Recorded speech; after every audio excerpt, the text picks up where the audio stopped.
The key thing about gold is it just absolutely loves Mr. Trump, the gold market. And you saw this one of those other nuances, the potential for the tariffs, which was kind of silly, but now we're seeing it's not going to happen in gold. The bottom line for gold is the nuances of Mr. Trump are nothing but good. And for example, is pushing back in the data from US BLS, which means, okay, our data is now somewhat potentially going to be the music that dies, the trust in that data, and then pushing back in Federal Reserve independence and just the volatility. Gold loves it. So I think the way gold's looking at this right now is it's just waiting for a next catalyst to shoot up to a new high in the macro. It's building a really good support around 3,300 an ounce, and that's been happening for 5 months. We call it a bull flag. And I think the key catalyst for gold to just break out higher is just a little bit of back and fill in the U.S. stock market, a little bit of volatility. And it's August, and volatility is very low.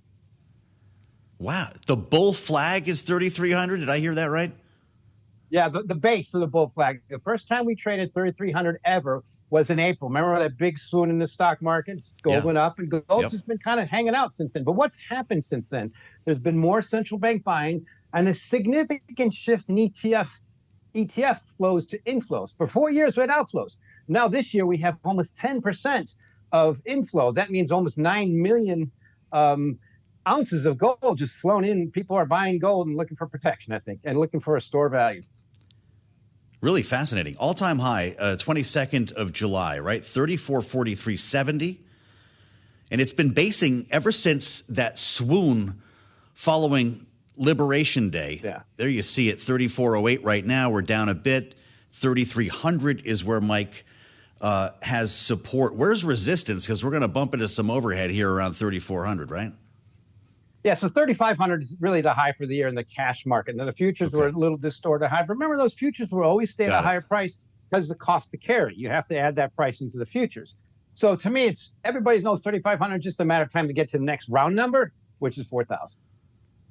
Fantastic. All right. And the more gold leaf that goes into the Oval Office, that doesn't impact the price, does it? Well, it's all part of the bull side. He's not using silver. He's not. You know, I've got Mike McGlone on the line, so I've got to ask you just in our remaining moment about Bitcoin here, Mike. Bitcoin loves Trump as well, and he's been awfully good for it. With 401ks added to the mix, we could be looking at a new all-time high here as well. What's your expectation? I think that could happen. To me, the biggest problem with Bitcoin is it's a risk-on asset, and it's much more likely to go up if the stock market goes up. Gold is a risk-off asset. It's actually been negatively correlated in the stock market. So if stock market goes up, gold might suffer. But stock market goes down, I think that gold is going to really beat Bitcoin this year. And so far, they're about the same.